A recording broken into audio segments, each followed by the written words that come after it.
Wonderful. So, welcome to the Indonesia Pavilion. Perhaps there's still 1 more minute for transition in and out of people. We have very limited space here with so many interests from people to our sessions.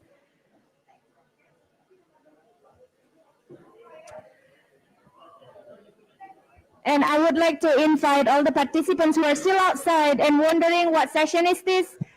This session is about experiences from Bio-CF-ISFL emissions reduction program in the land use sector. This is a progress and lesson learned. We have all distinguished speakers here already with us. And I would like to invite one more time the participants that are still outside, please kindly join us inside here so that we can start our discussion soon. This session is also being recorded, so you can also rewatch it later or share it to your networks.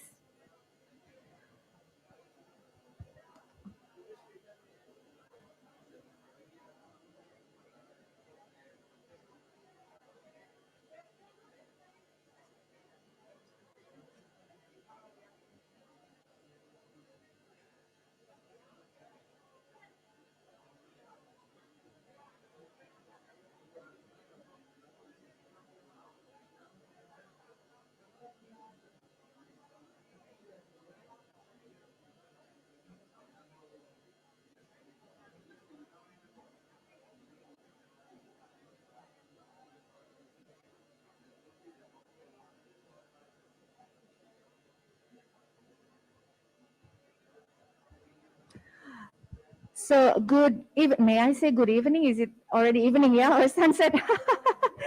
Already sunset, I believe outside. Good afternoon, evening, ladies and gentlemen. Welcome back to Indonesia Pavilion COP26 2021. This is our 8th day, and this is our last session, the 6th session of the day. So it's very busy here. So apology for the relatively unsmooth transition between sessions, but now we're here and we would love to hear the discussion on the experiences from Bio-CF-ISFL emissions reductions program in the land use sector. This is a progress and lesson learned, and I would like to say hi to the participants who are joining us online. I saw there are some over there that are joining us online. Thank you very much for participating. I believe for those of you who are in Indonesia, it's already almost midnight. So appreciate your participation. And without further ado, I would like to invite our keynote speaker for this session. For the first one is Ibu Laksmi Dewanti, the Director General of Climate Change of the Ministry of Environment and Forestry, Indonesia. So ladies and gentlemen, please join me to give warm welcome to Ibu Laksmi Dewanti. Ibu.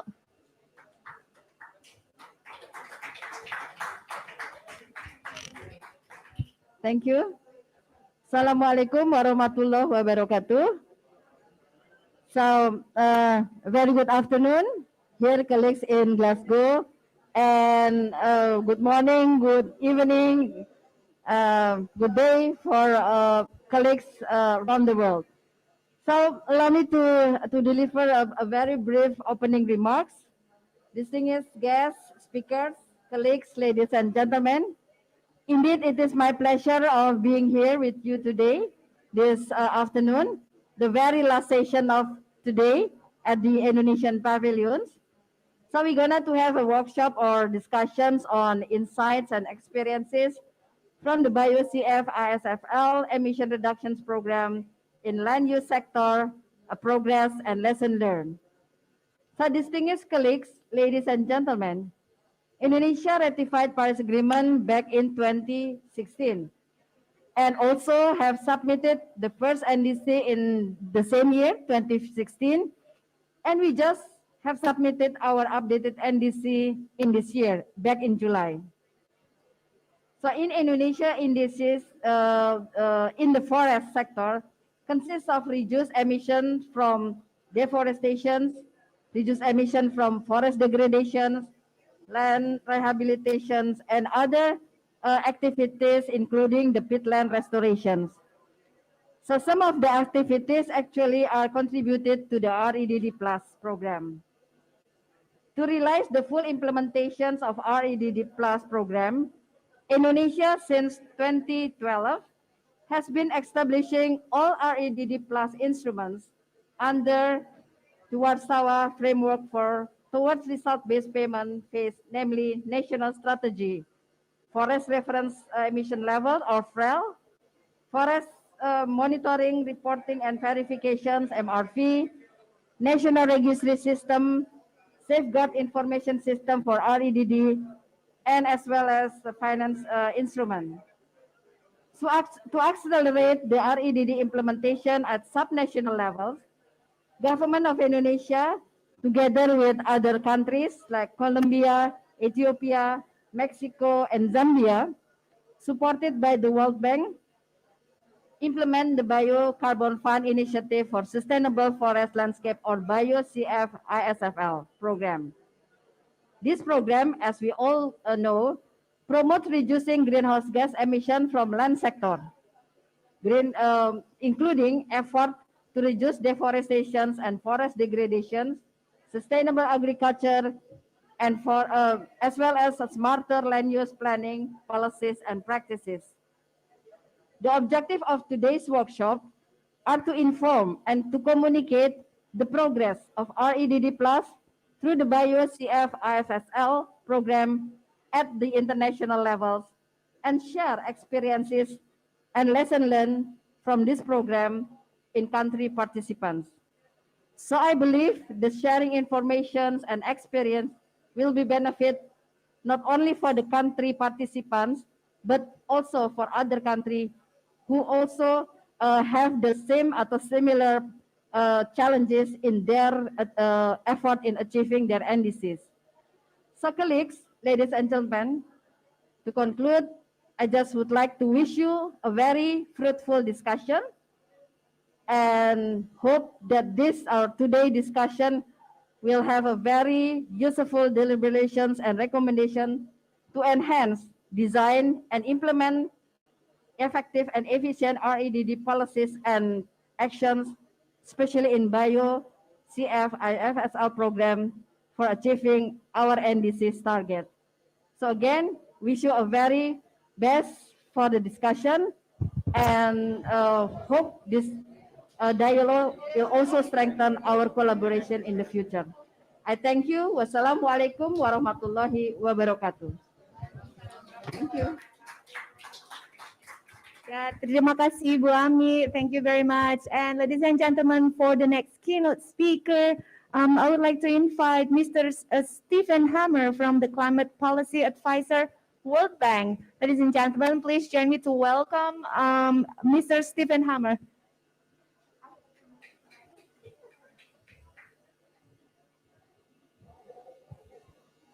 Thank you very much. It's a pleasure to be here. Ibu Dewanti, Ibu Rahmawati, Excellencies, ladies and gentlemen. First, let me thank the government of Indonesia for convening this important session. As you noted, there's a lot of lessons that can be shared, and it is important at a place like the COP that is the part of the conversations that we have here to share experiences so that we can learn together. It's a great honor for me to speak on behalf of my World Bank colleagues who are working with the government in Indonesia, but also elsewhere around the world on issues of forest and landscape protection. 8 years ago, the Biocarbon Fund Initiative for Sustainable Forest Landscapes, or BioCF-ISFL, and I'll use the full name rather than the acronym, was launched at COP19 in Warsaw. It is a multilateral facility, meaning it's supported by donor governments, and it's managed by the World Bank. It seeks to promote reduced greenhouse gas emissions from the land sector, more sustainable agriculture practices, as well as smarter land use planning and policies. Now, this year at COP26, you'll recall that last week when the world leaders gathered here, they took additional steps to restore and protect landscapes. And I think that is, it's a wonderful progress that we have made, because the protection of forests, particularly in the tropics, remains an important global priority. Now, around the world, deforestation and forest degradation contribute approximately 12% of the world's greenhouse gas emissions. Deforestation and forest and land degradation threaten key ecosystems and the well-being of people who rely on them. Agriculture is estimated to be responsible for approximately 80% of deforestation worldwide. Commercial agriculture is the most important driver of deforestation in Latin America, responsible for 2/3 of total deforested area. In Africa and subtropical Asia, commercial and subsistence agriculture together are responsible for, again, 2/3 of deforestation. At the same time, agricultural expansion is key to poverty reduction and shared prosperity. So managing these is a very challenging but important goal of this program. Done well, agricultural expansion and land use change can be managed to minimize forest loss, as well as achieve greenhouse gas emission reductions, all while protecting livelihoods. Since its launch, the ISFL supports countries in identifying and promoting climate-smart agriculture and low-carbon land use practices in selected geographic areas around the world.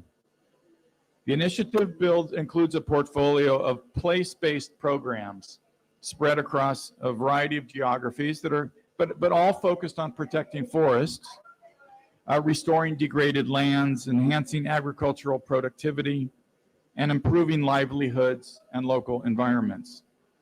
Now, operating in a place-based manner is key because it allows governments to consider the trade-offs and synergies that are unique to that location. So whether it's the competition between agriculture or energy or forest protection uses, it's possible to think about and pursue integrated solutions that can achieve multiple objectives.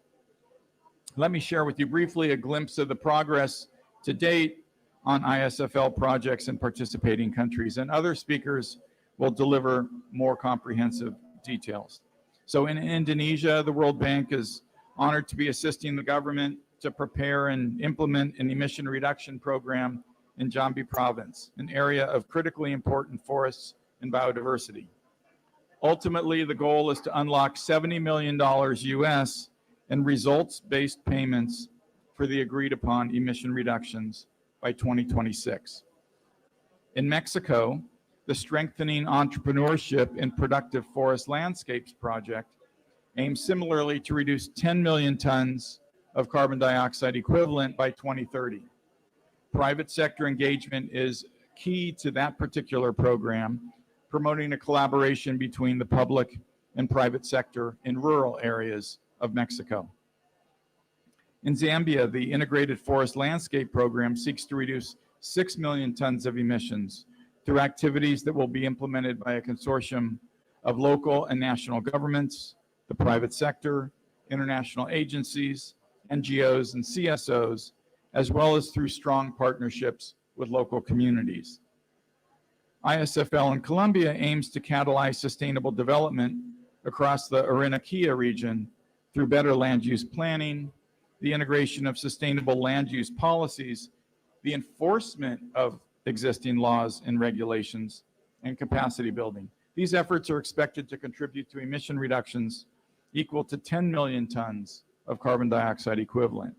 And last but not least, Ethiopia, with the Oromia Forested Landscape Program, seeks to unlock payments for up to 10 million tons of emission reductions by improving sustainable forest management throughout the Oromia regional state. So what about the way forward? What can we learn from these initiatives to date? In all the jurisdictions that I just mentioned, there are three key underlying ingredients for a successful emissions reduction. First is a landscape approach. Second is collaboration with key stakeholders, including government at different levels for the private sector. And then third, the strong political will of a specific jurisdiction and an administrative leadership that is willing to take the lead in setting strategic goals and milestones. It is worth noting that initiatives like the Forest Carbon Partnership Facility, in addition to the ISFL, and other results-based payment programs serve only as triggers to catalyze larger commitments and efforts in addressing climate change as our common responsibility. Referring to the history of developing these initiatives and implementation efforts to date, we could draw lessons from the challenges that we have encountered, and I'm sure you'll agree there have been many, gaps that need to be addressed in terms of how we approach these issues going forward, and try and build even stronger collaboration between countries, development partners, civil society groups, academia, and other stakeholders. Now, with patience and commitment, we will get there, as we can see from the first FCPF result-based payment in Mozambique, which came after a decade-long process. Let me conclude by noting again the World Bank team's appreciation for the opportunity to work with you to protect our forests, to improve community livelihoods, and reduce emissions. Thank you again, and I wish you a very fruitful discussion today. Thank you.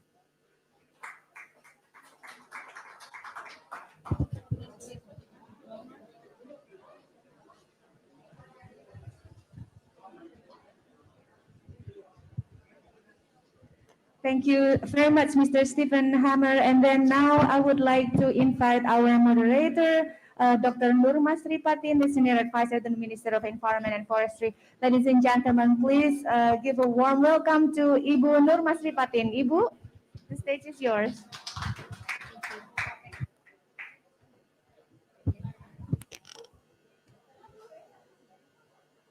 Thank you, Ibu Lia. Good afternoon and good evening in Jakarta.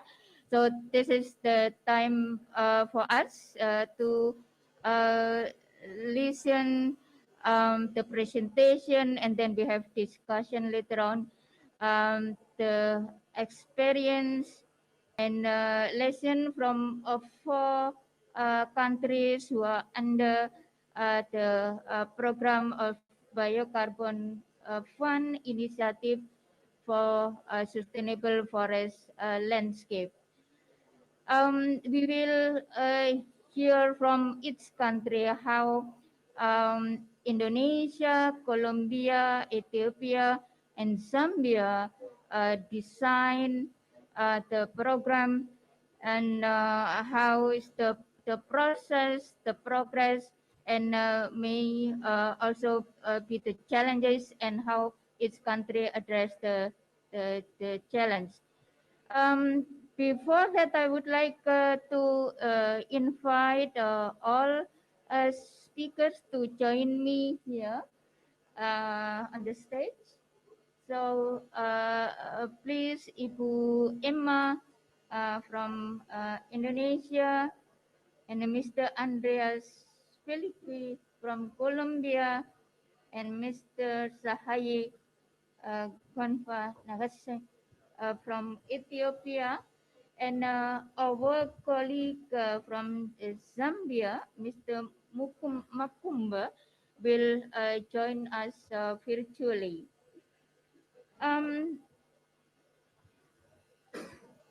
In order to have the time for us to take up a question from the floor, I would like to request all speakers, if you could please give your presentation within 7 to 10 minutes maximum, so that we will have time for discussion. First, I would like to invite Ibu Emma Rahmawati, the Director of Climate Change Mitigation, Ministry of Environment and Forestry of Indonesia. Ibu Emma, you have the floor.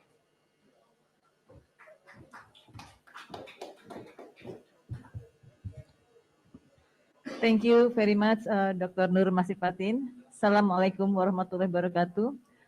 Good afternoon, colleague here in Glasgow, and good evening, all participants that are attending this workshop in Jakarta. It is my pleasure to share with you Ibu Dirjen, Pak Steve from the World Bank, and also colleagues to share our experience in implementing BioCF ESFL in Indonesia. Next, please.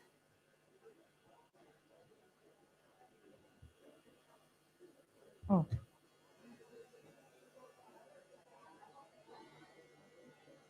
Okay. This is the overall details of the BioCF ISFL that we are implementing in Indonesia. We choose Jambi province in Sumatra Island. The total area and also that's in Jambi province, and also the document that we have prepared for this BioCF ESFL, and also we have established institutional arrangement at national level and also at provincial level. We have also under this program developed REDD+ instrument in provincial level. As the DG mentioned that at national level we have established all REDD+ instrument referred to Warsaw framework, and then we also develop REDD+ instrument in Jambi province. That's on the MAR, the measurement, analysis and reporting, and also on safeguards and benefit sharing mechanism. There are some works have been done in Jambi province in preparing the benefit sharing plan, and also we work together with all these stakeholders at national and also in a provincial level. The total funding that we have received from the World Bank is $1.5 million US for preparation, and then 13.5 million US for pre-investment stage, and then we will have result-based payment for 14 million US for 14 million ton 14 million ton carbon dioxide equivalent. That's for the total result-based payment is up to 70 million US. This is the area of Jambi province, and we will have a specific the activities will throughout all the Jambi province, but we will have a specific activities in for FMU and forest management unit, and 5 conservation areas in REDD+ performance areas. This is the milestone that have been conducted. So we have started with the grant agreement preparation in 2018, and now we are in 2021.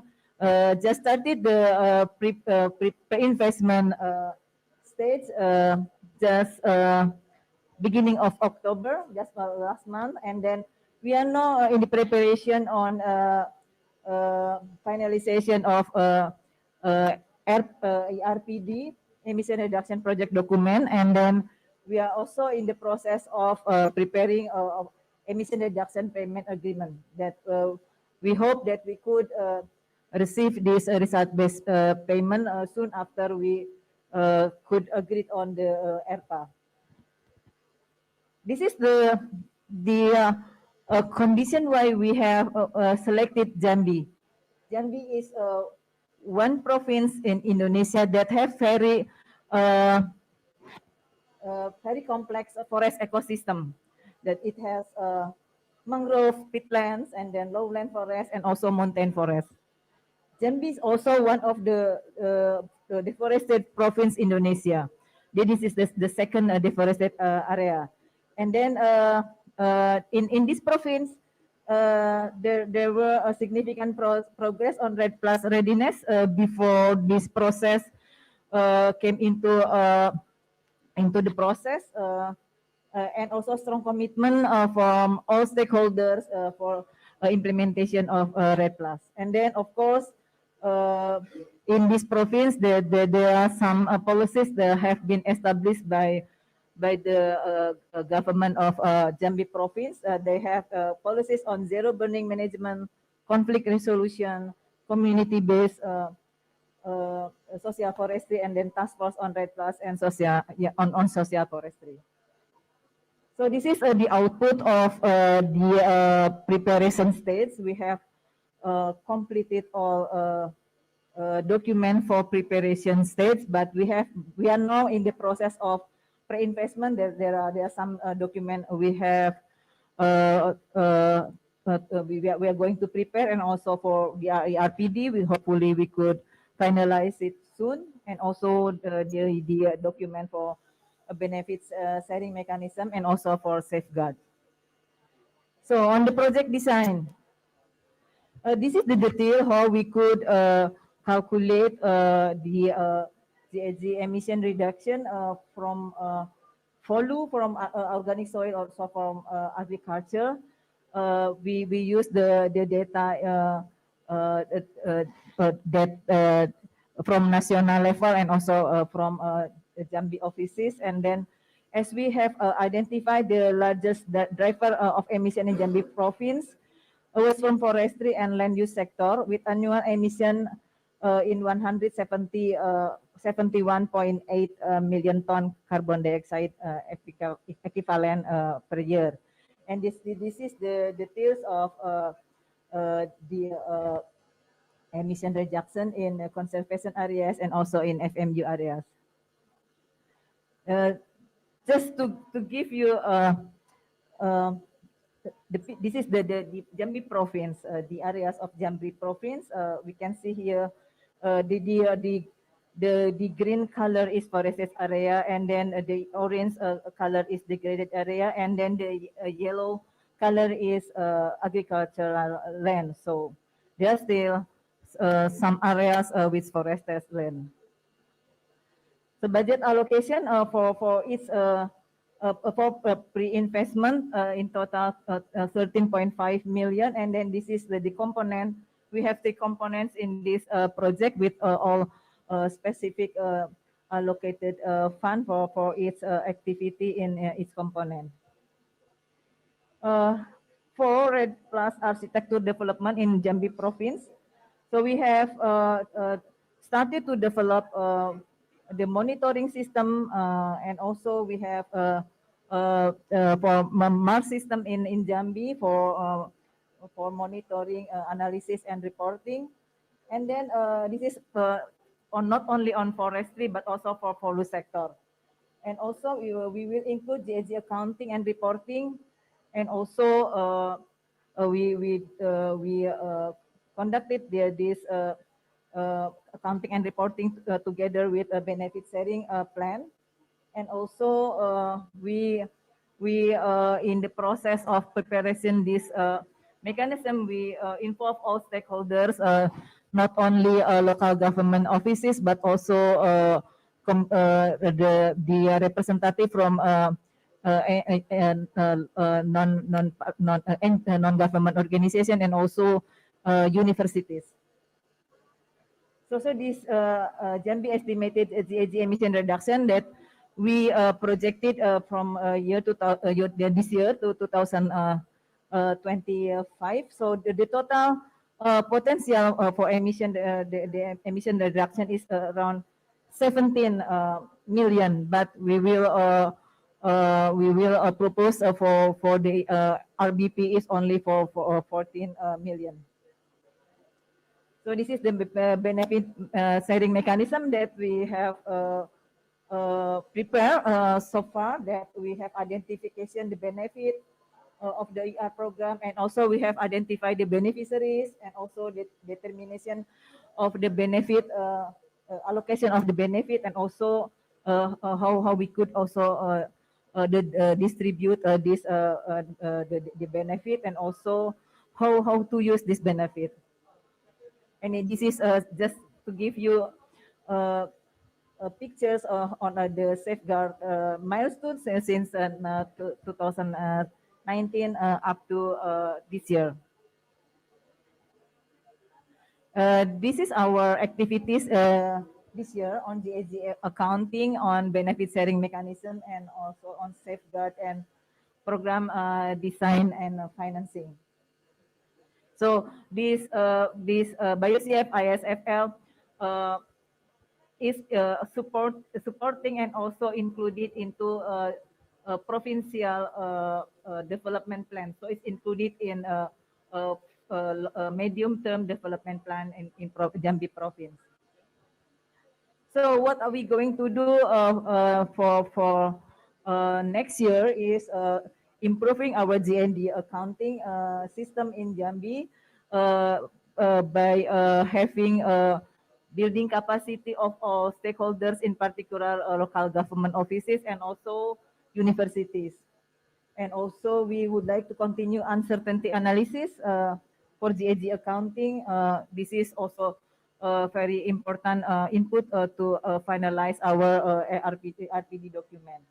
And on financing, of course, we have to finalize the benefit sharing mechanism, and also on the safeguard, we are going to have a final step with national public consultation to finalize this mechanism.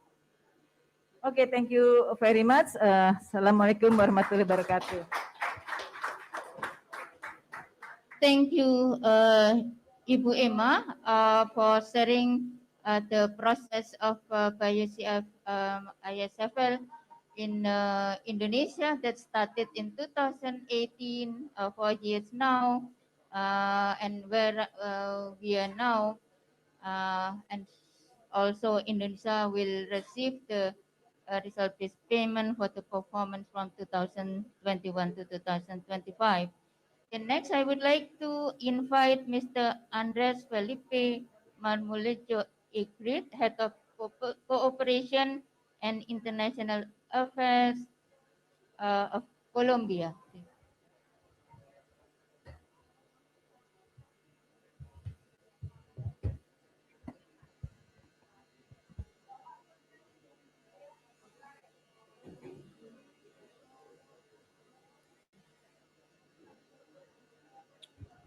Okay, hello everyone. I was just want to start saying that I have a bit of sore throat, so I'm gonna do my best for you to understand. Also give a special recognition to Indonesia, to the government of Indonesia, for inviting us here in this pavilion, in this panel. It's for us. We're from Colombia. We're very grateful and happy for being here and share our experiences of Colombia here with Indonesia.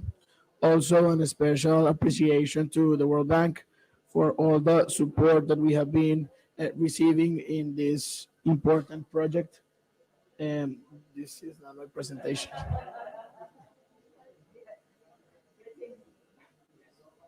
Please, colleague, Colombia, a colleague who have.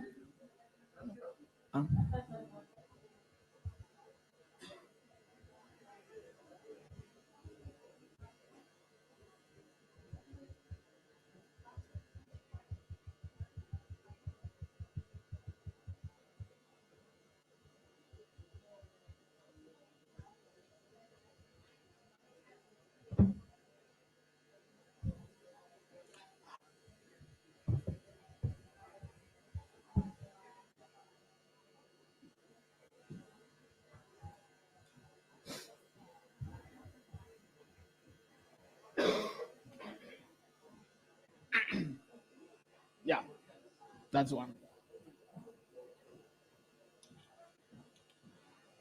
Okay, so let me begin with the name of our project is Sustainable Low Carbon Landscapes in the Orinoquia. So,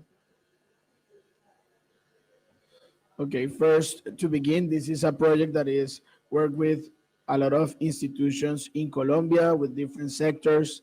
We have the Ministry of Environment and Sustainable Development of Colombia representing the environmental sector.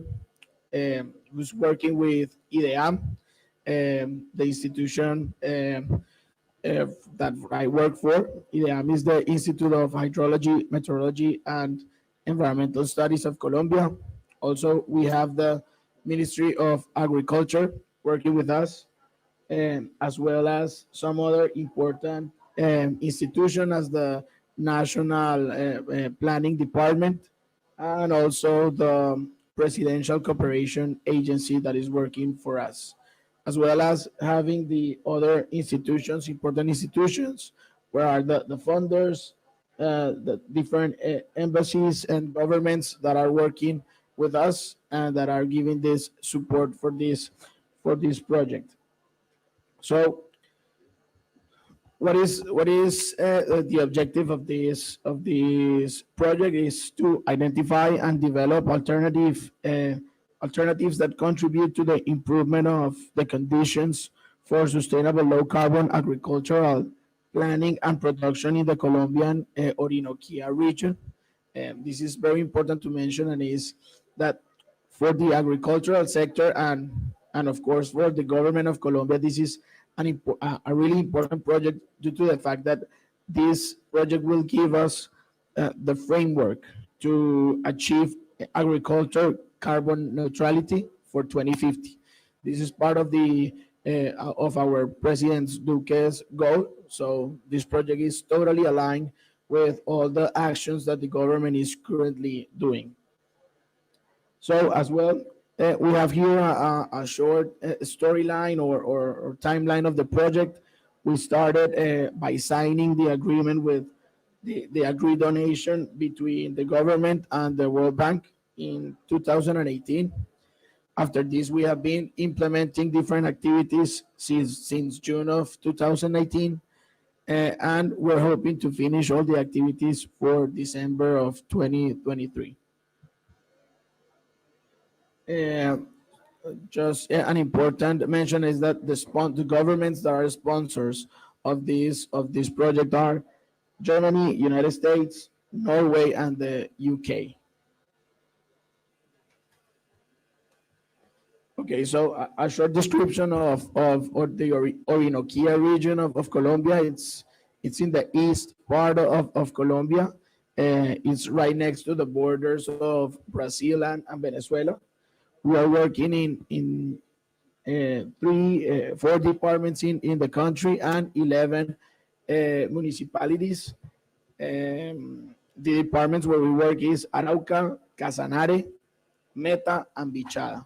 These are really interesting departments in Colombia due to the fact that this part of the country has the greatest potential for the increase and development of agricultural activities without affecting strategic ecosystems in Colombia, taking into account that Colombia is one of the most biodiverse countries in the world and holds different type of strategic ecosystems among all its territory.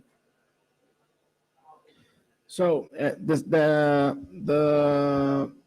different the key sectors or the key different products that we have selected are here represented. We have then the agroforestry systems of cocoa, forest plantations, cashew, rice, palm oil, and livestock. So this project is implemented in 3 different components. The component number 1 is sustainable land use and management. The component number 2 will be integrated land use planning and improved governance for deforestation control. And the third component is the definition of the emission reduction program and monitoring, reporting, and verification. So for our first component, before starting describing each component, really important to mention that from these 3 components, the component number 3 will be the one that articulates and it's the axis of this project on behalf of the objective of the same. Okay, so for the first component, the first component is then divided in two different subcomponents. The first one is mainstreaming environmental considerations into the land use planning instruments and land tenure regulation processes. And then important to mention different activities that we have been doing and advances that we have been holding, including the strengthening of land use planning in 11 municipalities and 4 departments that are the places where we are implementing the activities of this project, as well then to support different authorities in these municipalities and to formulate forest management plans. Also, we have then the governance for deforestation control, which is related then to the native forests that we hold in Colombia in this special area. So, well, these were some of the advances that I was just describing and mentioning. For the second component, we have then the sustainable land use management. For this, the objective of this component is to generate information, capacities, and incentives to reduce Ghg emissions from unsustainable land use and land use changes. So this component is divided in 3 subcomponents. The first one is public and private sector coordination and participation with multi-stakeholder platforms, partnerships, and knowledge networking. And for this, we would like to mention the different advances. We have been advancing in different areas, including technical agroclimatic regional roundtables, where we work with different different entities of the national level, of the regional level, and of the local level to have different type of information to better inform the different agricultures to take better decisions. Also, we have the second subcomponent, that is the carbon efficient and resilient practices, technologies, and models. And for this, we have really important advances in sustainable and low carbon best practices validated in selected agricultural landscapes and prioritized productive chains. And for the third subcomponent, we have the financial and non-financial incentives to promote low carbon sustainable production models. So in Colombia, we have one type of financing that is the payments for ecosystem services. And this is then part of the promotion from the government to ask for the different communities to have protection activities on behalf of their territories, so we can have an economic incentive after doing this type of activities. These are some of the advances that I was mentioning, and really important to say is that this component contribute to the generation of information, capacities, and incentives to reduce greenhouse gases emissions. Okay, for the third subcomponent, that would be the definition of the emissions reduction program and MRB. This is a really important component. Actually, from IDEAM, we implement this component. We are the lead participators on the implementation of this component.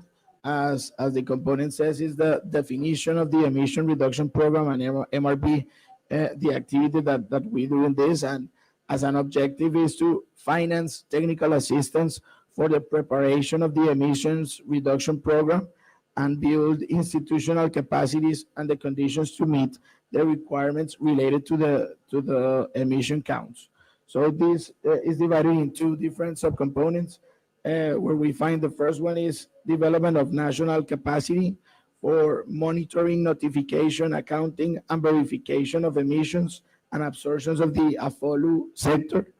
And here what we have is then to improve the information that we produce for this type of sector. So in IDEAM, we have two different deputy directions. One is the deputy directions of ecosystems, and the other one is the deputy direction of environmental studies. And within these two subdirections, we have different systems of information where we produce all the data that we analyze to then transform it into different strategies for the different local and regional communities. So this subcomponent, what makes is give us technical assistance to then improve this type of information systems.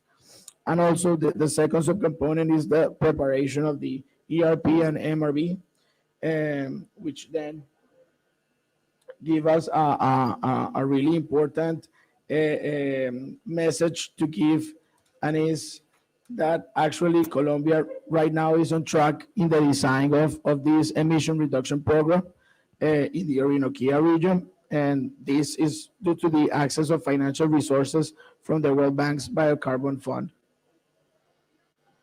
So as different highlights of this component 3, we have then the improvement of the quality of information, the implementation of the national forest inventory in this region, which give us more information and background information then to produce different analysis. Also, the improvement of the greenhouse gas inventory in this region, in the 11 municipalities and the 4 departments. And just to end up this presentation, I would like to mention that we have been working among different actors, including the environmental authorities of Colombia that have their jurisdiction in these areas, different departmental and municipal governments, also NGOs that support these type of activities in Colombia, universities, research centers, the whole academia is helping us also in all these activities. We have the producers that are working with us. We're working with the people, so we can have better decisions, build strategies based on people, and build strategies also based on their needs. And also we have the private sector strategy, trying to work with different alliances that will make us have a sustainable program in the future. So thank you very much for this presentation, and sorry again for the sore throat. Thank you, Mr. Felipe, for sharing with us about the design and process of BioCF ISFL in Colombia, including the engagement of relevant institutions and stakeholders. Also, the link to carbon neutrality target of Colombia. Next, I would like to invite Mr. Sahai, Forest Landscape Program Coordinator of Ethiopia.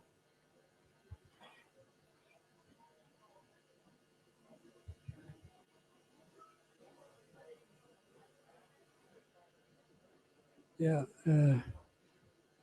First of all, I would like to thank the Indonesian Pavilion for hosting this important event. My name is Tasfaye. I am Ethiopia BioSafe ISFL Program Coordinator. So I'm going to present the Ethiopia Oromia Forest and Landscape Program. I'll focus on progress and lessons learned.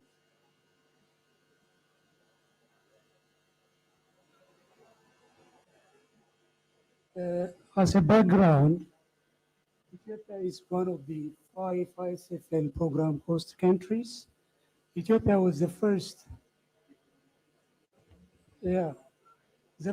country selected for financing from the BioSafe ISFL back in 2013 in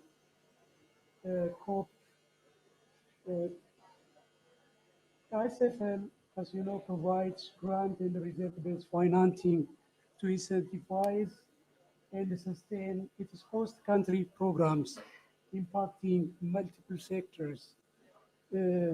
As you can see, those are the 5 country programs the gentleman from the World Bank talked about. And yeah, Ethiopia is one of those programs.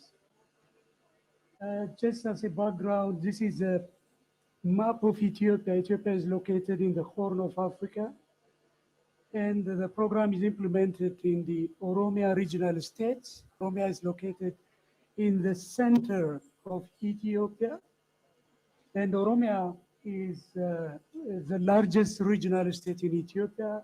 It accounts to about 1/3 of area, about 32 million hectares, and inhabited by a population of about 30 million. And about 88% of the population in Oromia lives off the land and makes a living from agriculture.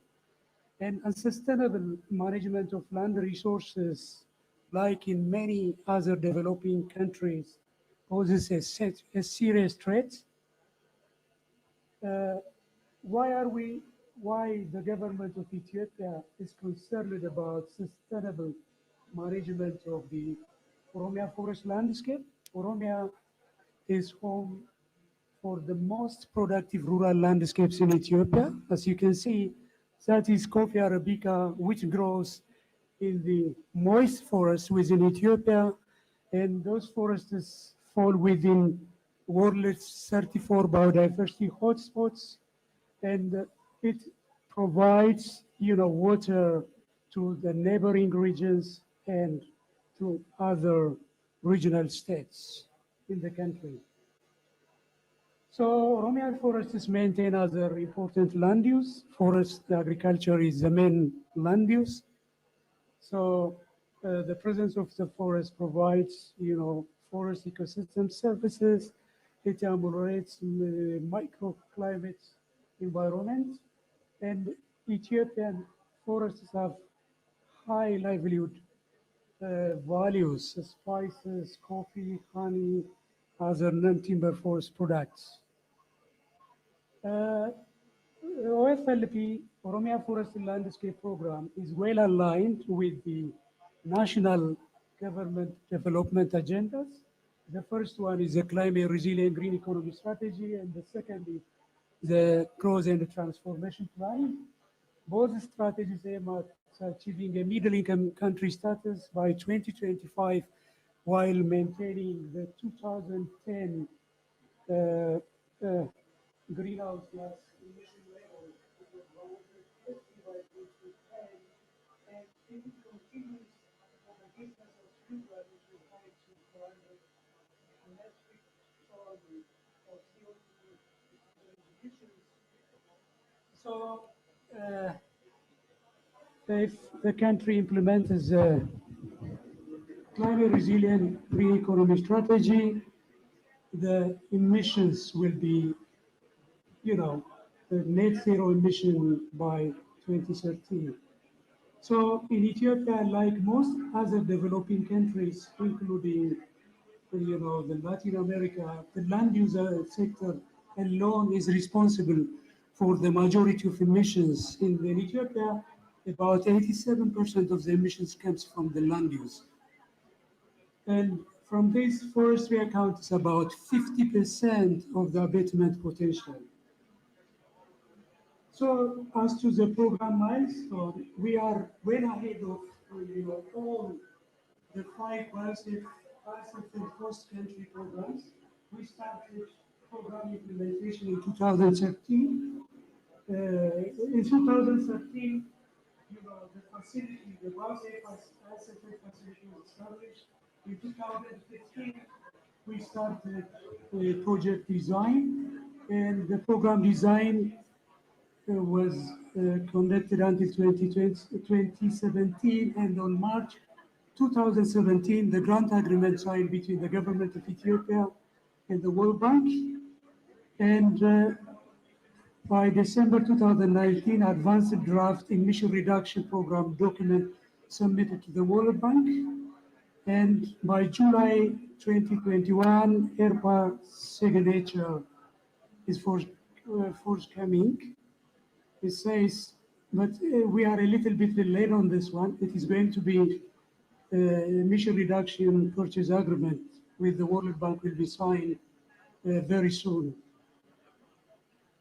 OFLP funding envelope, like other BioSafe program host countries, we have two financial envelopes. The first one is a mobilization grant, which amounts to 18 million, implemented over 5 years period from 2017 to 2022. And the second one, emission reduction purchase agreement, that is a result-based payment for carbon, which is worth 50 million and which will be effected over the coming 8 years. So just to start from the problem, what drives land use change in Oromia? Like most other developing countries, agriculture is one, livestock is the second one, energy related to fuel collection, charcoal production. The underlying causes include ineffective land use planning and inadequate cross-sectoral and investment coordination. So all, as I assume, all BioSafe countries work across sectors, promote cross-sectoral interventions in the measures to address the drivers of land use. So in Oromia, what we did is we took a jurisdictional and landscape approach, to address the main drivers of land use.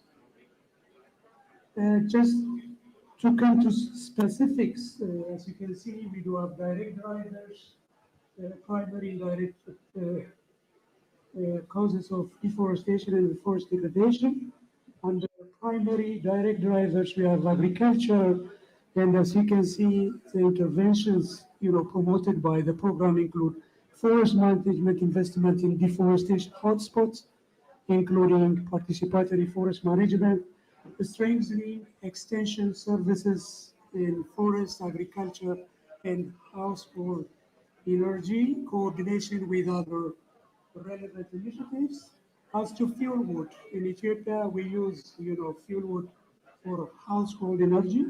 And to address that one, we promote forest management investment in deforestation hotspots, including afforestation and reforestation for fuel wood purpose, and the coordination with national cook stoves and biogas.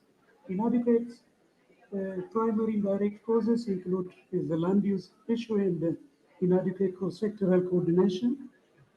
For the land use, the program provides land use technical assistance and advisory services, and it also promotes small order land certification schemes. Under the inadequate cross-sectoral policy and investment, the program promotes statewide activities to promote cross-sectoral coordination, policy development and enforcement, and improvement of labeling, environment, and information management. So this is the vision, the Oromia regional state is opting, to address the main problems of land use change within the Oromia regional state. As you can see, we have an intact pristine cloud forest, high forest, and in this forest we promote participatory forest management, where we organize communities into cooperatives and we hand over the forest to the community so that they, take part in forest management, and we promote improved cook stoves, biogas in the vicinity of the forest to address, the demand on fuel wood. We promote intensified livestock management, livestock and boundary, and increase agricultural productivity through promoting climate smart activities. And also, we promote cross-sectoral policy interventions across sectors. So this is, implementing all these activities is not that simple. It requires huge investment, and for that, we, promote.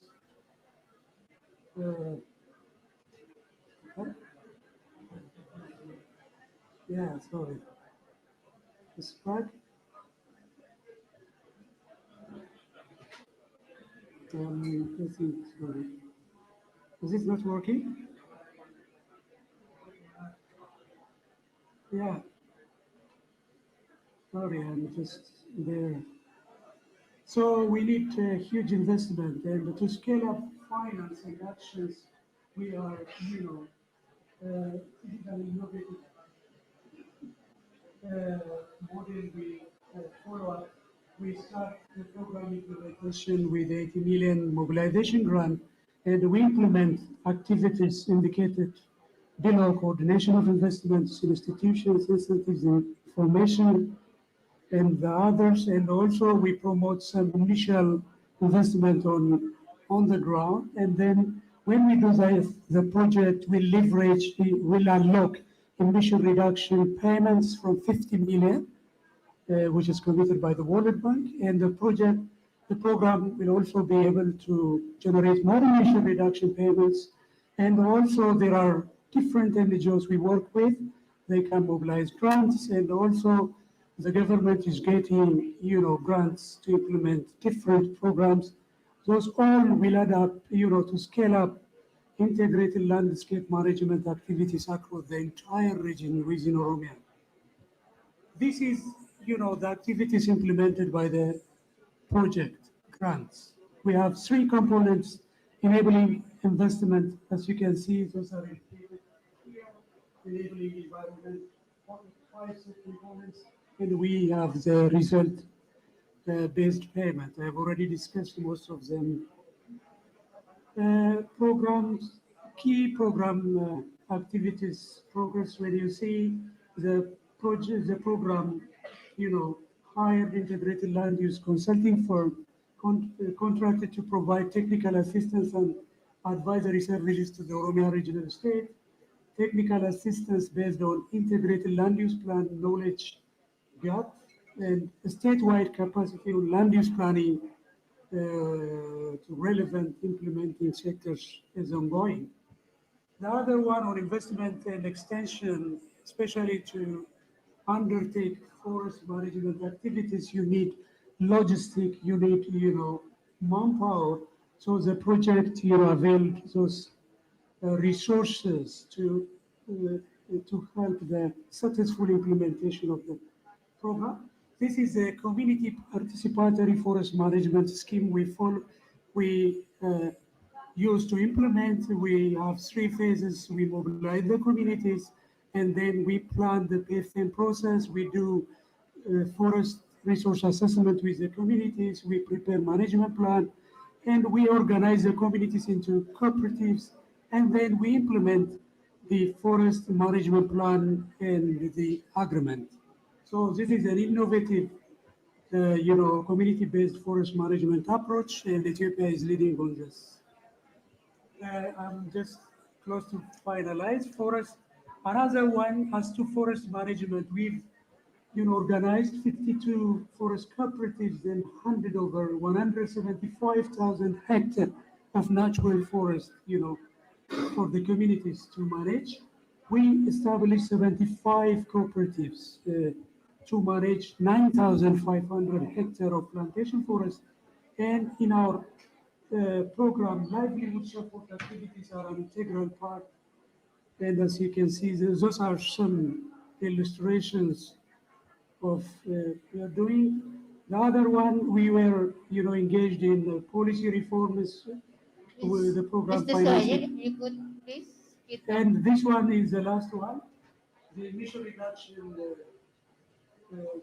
purchase agreement. We are sure we do have 2 phases of emission reduction purchase agreement. The first one is phase 1, where we account emission reductions from the forest. We have finalized preparations, and negotiation is ongoing at the moment with the World Bank. For the second one,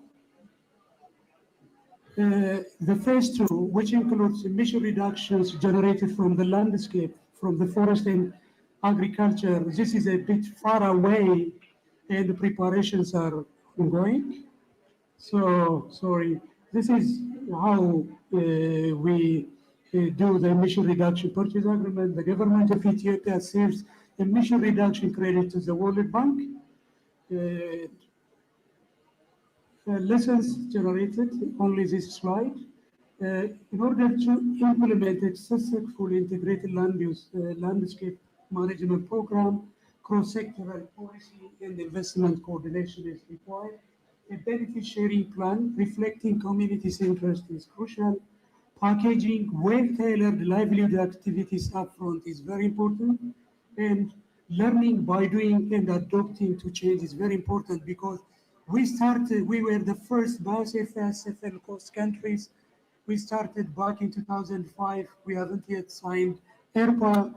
We are learning over time and we are adapting to change. Thank you very much. That's all.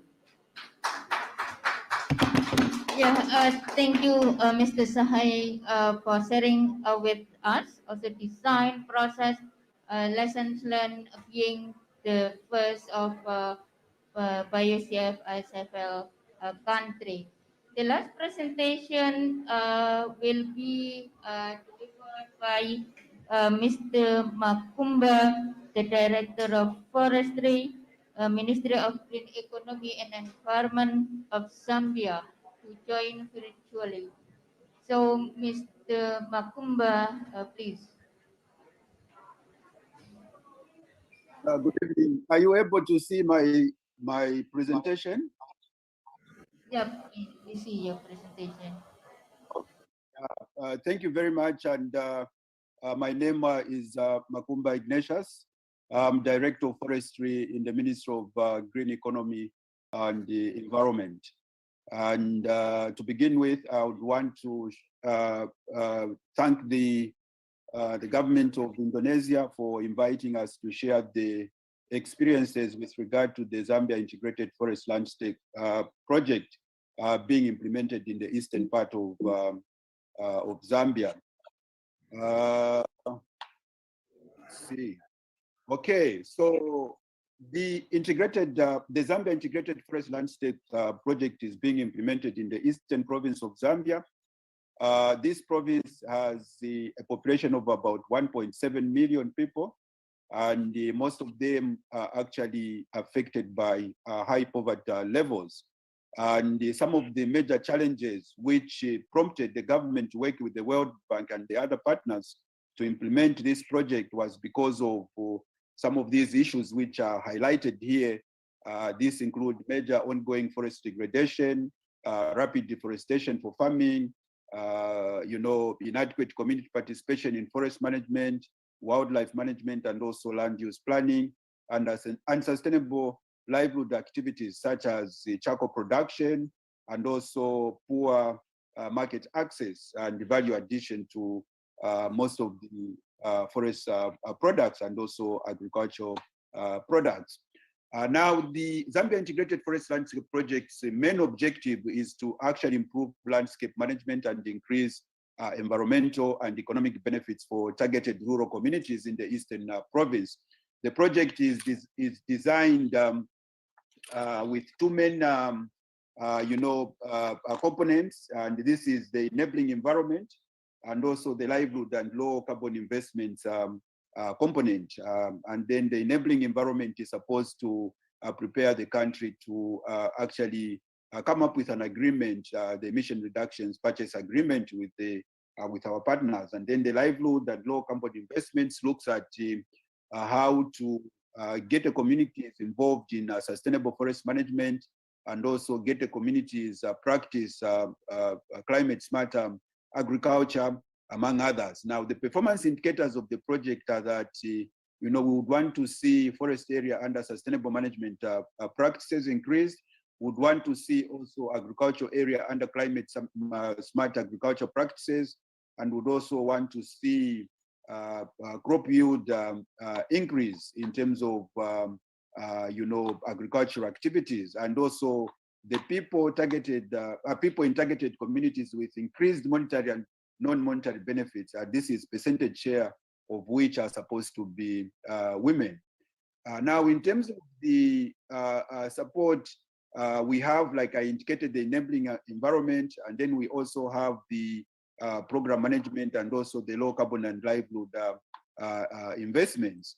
And then the ZILFI program itself is supposed to be a preparatory program, which is supposed to transform into result-based payments, and then this will be done through the emission reduction purchase agreement, which is supposed to be signed by the government of Zambia and our partners. So the preparation phase started in 2015 to 2017, which was 3 years, and then the implementation phase 2017 to 2021, and then the emission reduction purchase, which was supposed to begin this year up to 2030. Now, in terms of meeting the Initiative for Sustainable Forest Landscape area program design, there are certain requirements, and one of them is scale and ambition. Zambia is committed to develop a jurisdictional and integrated landscape management program for the Eastern Province, and the genesis of this was through a letter of intent on the potential purchase of emission reductions from the ZILFI program under the Initiative for Forest Sustainable Landscape. Then we have also analysis of drivers of affordable emissions and removals to inform the program design. And we also have feedback and grievance redress mechanism. We have also land and resource tenure assessment, and also benefit sharing plan, and then greenhouse gas reporting and accounting system for recording program transaction, then monitoring and determination of emission reductions for ISFL accounting. Now, in terms of sources of GHG emissions in the Eastern Province per year, you see that we have emissions from agricultural soils, and then emissions also from forest loss to agriculture, and also degradation of forest resources. You will see that these are most of the sources of greenhouse gas emissions. Then in terms of overall percentage contribution of sources of GHG emissions in Eastern Province, we have degradation of forest areas about 46%. Then we have forest loss to agriculture, and this is about slightly over 15%. And then emission from agricultural soils just well below 15%. So this is an example of a forest area. If you see from the, I don't know in what direction the presentation is, but on my left-hand side and on my right-hand side, you see that on the other side, trying to show the 2013 land cover, and then on the other side, we are trying to show the 2020 land cover. You see that most of the areas have been transformed into agriculture, and then this has resulted into these areas to be degraded, and then most likely contributing to greenhouse emissions. Now, what does it look like? You see that there are aspects of permanent structures being built in protected forest areas. This compromises the well-being and integrity of the forest area. And then you see some of the structures on the bottom left. These are mud structures. These are for tobacco curers, and again, this reduces the integrity of the forest. And then we have also, on the right-hand side, land being cleared for agricultural purposes. Now, the urgent need to tackle deforestation and forest degradation and poor agricultural practices in order to reduce GHG emissions is one of the main focus of the program. And then, if you look at the actual, jurisdictional sustainable landscape program, is that the overall objective is in line with the mission of the national strategy to reduce deforestation and forest degradation. And this is basically looking at coordination efforts aimed at reducing deforestation and forest degradation through improved management of forests and livelihoods. This is fully cognizant with the two main sources of GHG emissions in Eastern Province, which are from degradation of forests, about 6.6%, and also forest loss through conversion to cropland, which is at about 16%. Now, in terms of the efforts that are reflected in the main emission reduction projects selected, those projects are to reduce uncontrolled forest loss and degradation while increasing forest cover through community participation in sustainable forest management, and also to look at sustainably increasing smallholder farm agriculture productivity, income, and the welfare through climate smart agriculture, reduce firewood and charcoal consumption through improved utilization of wood fuel through promotion of energy, efficient wood fuel utilization technologies, and also improve sustainable production of wood fuel, also in support of Objective 5 of the national strategy. Now, in terms of developing the emissions reduction program, what are we learning? Design, the policy decisions required that jurisdictional program to nest or not to nest existing road projects, because in Eastern Province, for example, we have 2 existing projects, and now we are developing a jurisdictional program to be implemented in the same province. So I think the question arises is how do you nest these other existing projects into the proposed jurisdictional program? Then developing of costing, developing rather than costing the ERP work plan and budget, sector understanding of the result-based payment program, projects approach vis-a-vis the results-based payment system post-external verification. I think there is an issue of, a gap in terms of understanding these things. And then the other issue that we've learned is coordination between multiple sectors and government agencies in line ministries for an integrated jurisdictional program is quite a challenge. And also developing an equitable benefit sharing mechanism is also a challenge, because if the area is vast, then the circumstances in these areas are quite different. And also beneficiary understanding of performance-based incentive system vis-a-vis conventional projects and grants also is that other issue. And how do we incentivize the forest restoration? So these are some of the lessons that we are learning. We are learning. The other one is generating value. Who pays? We need to understand that understanding the carbon market, setting prices and informing negotiations. The question is it equitable? And then the other point is need for closer communication, dialogue, and transparent discussions. And also the carbon rights. Do we respect national legislation and sovereignty? Then there's also the risk mitigation by both parties, equitable pricing, in the start-up phases with shared return on investment by both parties. Then the other issue is generating value. Who pays and when? You see that the revenue only receiving following verification through MRV and audit, therefore end in year 2 or year 3. Then assumption that ex-ante emission reductions focus in GHG report will be achieved. So these are some of the issues which we are actually trying to understand and grapple with. And then the other issue is the financial viability of the emission reductions purchase requires continued investment in both secure the areas generating critical emission reductions and also cover critical operational and emission reduction service delivery costs until the first station in year 2 with payment from Initiative for Sustainable Forest Landscape. And I think one of the issues which we are trying to understand is that for us to be able to reach that purchase agreement and to be able to trade in carbon, we need some huge amounts in terms of investment before we reach the level of actually carbon trading. And then there are issues of force majeure challenges, for example, the COVID-19 global pandemic.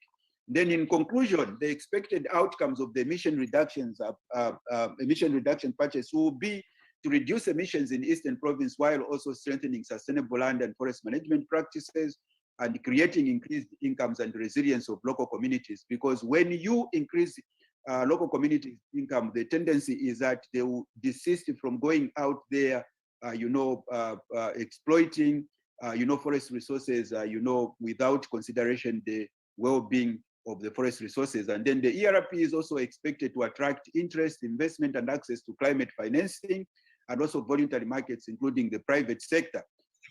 This will be able to provide sustained support to indicated emission reduction interventions and results-based performance payments through the benefit sharing mechanism beyond the current planning horizon. And we believe that this is an innovative greenhouse gas emission reduction program which can provide a model for the other provinces of Zambia within the region. So thank you so much. My apologies, I tried to rush through because of the time limitation, but I hope I've been able to drive the point home. Thank you very much for your attention and for listening. Thank you very much, Mr. Makumba. I think we are lucky enough that could hear your presentation very clearly here. Colleague, unfortunately, we come to the end of this session, so we don't have opportunity to take up question from the floor. But I think we learn very important things from this session. If we recall all of our presentation with similar or the same target, basically emission reduction and sustainable landscape, as well as, of course, sustainable development. We four countries, the BioCF, ISF, ISF. The countries is designed, also has processed differently. Also the time frame, if we recall. But one thing that we have commonality is that all engage stakeholders in relevant institution, and there are a number of target of outcomes that are similar also. I think this is one thing that we could take from this session. Um, I would like, on behalf of the Ministry of Environment and Forestry, to thank all the speakers for spending your time to present the experience in each country, and also to all participants. Thank you, and with that, we close this session, and I will return the floor to the organizer. Thank you.